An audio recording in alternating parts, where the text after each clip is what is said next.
ರಾಜ್ಯದಲ್ಲಿ HMPV virus ಪತ್ತೆ ವಿಚಾರಕ್ಕೆ ಸಂಬಂಧಪಟ್ಟಂತೆ ಬೆಂಗಳೂರಿನಲ್ಲಿ ಸಿಎಂ ಸಿದ್ದರಾಮಯ್ಯನವರು ಪ್ರತಿಕ್ರಿಯೆ ಕೊಟ್ಟಿದ್ದಾರೆ. ಕರ್ನಾಟಕಕ್ಕೂ ಬಂದಿದೆ ಅಂತ ಮಾಹಿತಿ ಇದೆ, ಮುಂಜಾಗ್ರತಾ ಕ್ರಮವನ್ನ ತೆಗೆದುಕೊಳ್ಳುವುದಕ್ಕೆ ಸೂಚನೆಯನ್ನ ಕೊಟ್ಟಿದ್ದೇವೆ ಅಂತ ಈ ಸಂದರ್ಭದಲ್ಲಿ ಬೆಂಗಳೂರಿನಲ್ಲಿ ಸಿಎಂ ಸಿದ್ದರಾಮಯ್ಯನವರು ಇದರ ಬಗ್ಗೆ ಪ್ರತಿಕ್ರಿಯೆಯನ್ನ ಕೊಟ್ಟಿರುವಂತದ್ದು. ಇದು ಅಪಾಯಕಾರಿ ವೈರಸ್ ಏನಲ್ಲ, ಅಗತ್ಯವಿದ್ರೆ ಸಭೆ ಮಾಡ್ತೇನೆ. ಈಗಾಗಲೇ ಆರೋಗ್ಯ ಸಚಿವರು ಸಭೆ ಮಾಡ್ತಿದ್ದಾರೆ. ರಾಜ್ಯ ಸರ್ಕಾರ ತಯಾರಿಗೆ ಎಲ್ಲವನ್ನ ಕೂಡ ಒದಗಿಸುತ್ತೆ ಅಂತ ಈ ಸಂದರ್ಭದಲ್ಲಿ ತಿಳಿಸಿದ್ದಾರೆ. ಬೆಂಗಳೂರಿನಲ್ಲಿ ಚೈನಾ ವೈರಸ್ ಕಾಣಿಸ್ಕೊಂಡಿದೆ. HMP ವೈರಸ್ ಅಂತ ಕರೀತಾರೆ. ಇದನ್ನ ಚೈನಾ ವೈರಸ್ ಅಂತ ಕರೀತಾರೆ. ಅದು ಕರ್ನಾಟಕಕ್ಕೆ ಬಂದಿದೆ ಅಂತೇಳಿ ಈಗಾಗಲೇ ಮಾಹಿತಿ ಸಿಕ್ಕಿದೆ. ಅದಕ್ಕೆ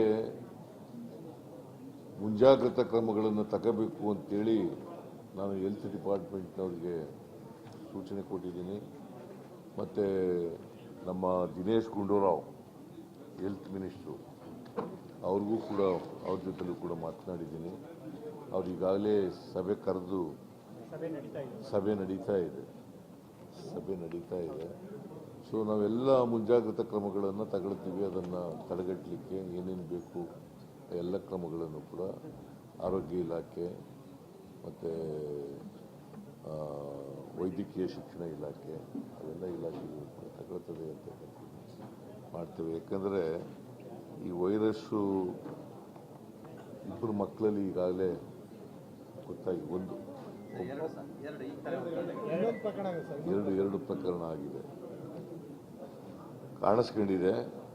ಅಂತ ಅಪಾಯಕಾರಿ ವೈರಸ್ ಏನಲ್ಲ, ಆದರೂ ಕೂಡ ಮುಂಜಾಗ್ರತಾ ಕ್ರಮಗಳನ್ನು ತಗೊಳ್ತಕ್ಕಂಥದ್ದನ್ನ ಮಾಡ್ತಾ ಇದ್ದೀವಿ. ವಿಮಾನ ನಿಲ್ದಾಣ ಬರುವನ್ನ ಸ್ಕ್ರೀನಿಂಗ್ ಮಾಡೋದನ್ನ ಮಾಡ್ತಾರೆ ಸರ್. ವಿದೇಶದಿಂದ ಬರುವಂತ ಸ್ಕ್ರೀನಿಂಗ್ ಮಾಡೋದನ್ನ ಪ್ಲಾನ್ ಮಾಡ್ತಾರೆ.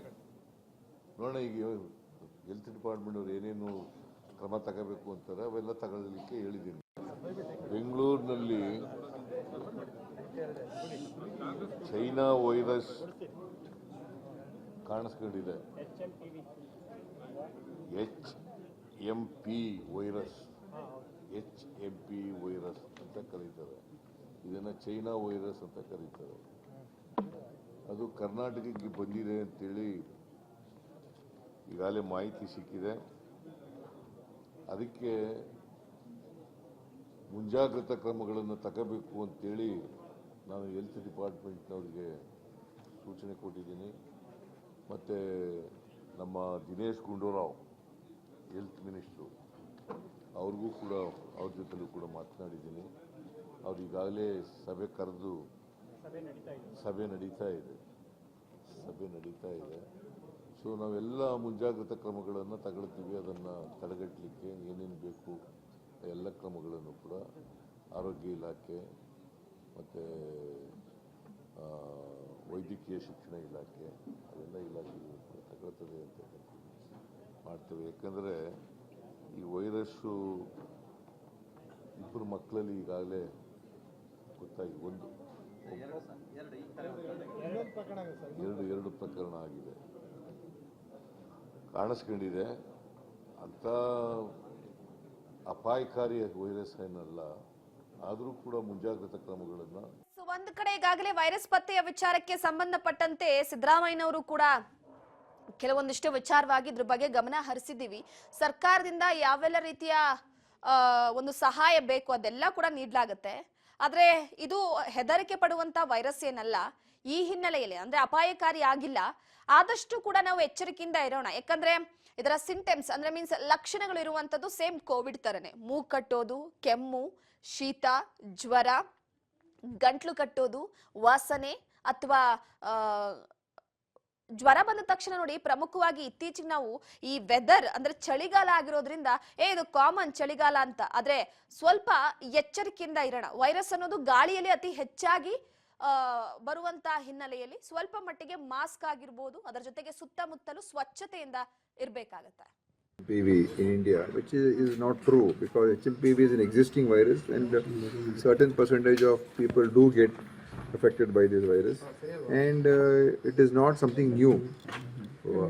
and the baby, the child that has got affected, it has got no travel history, and they're all local people. They're not coming from China or Malaysia or some other country. So I do not think there's any connection to that. China's outbreak is, they are saying, is a new variant of HMPV. So that is what they are saying. We don't have the full details, and Government of India is yet to provide any full details to us. And maybe they are also trying to get more information. So if that could be a new strain of a HMPV which there is there in China. But HMPV is something which is already there it's been there for a long time, and it causes common symptoms like cold and maybe flu and cough, and then it's a self-limiting virus, so it goes away after some time. And I don't think we should be calling it the first case. That is the wrong way of reporting. I don't think we should be simply testing when, unnecessary. How many, for every person with cold and cough, if you start testing, then, what is the use of all To that? find out the strain of this. But this is our own, these are all local strains which have been there. Whether China, we should also first know what is the strain that is there in China. That information has to come. So whether do they have it or not, I do not know. So let us see. I think maybe I can give you more clarity after the meeting gets over. And I will not want to blame anybody. But of course, we all have to be careful and take whatever necessary, which is there for all, any viral or any bacterial diseases. If we are careful, it's better for us. To wash our hands, to maintain some distance, especially if you have got symptoms. Those things are already advisories have been issued. Is that something that's going to be started on this? No, that I don't know, Zealand. No, let us not take any decision before coming to a proper conclusion. I mean, of course, the PCR testing is always there for this. But whether that is needed or not is something to look at. Whether it is causing any serious, is it a serious public health concern? That has to be first of all decided. Is it really a public health concern? Sir,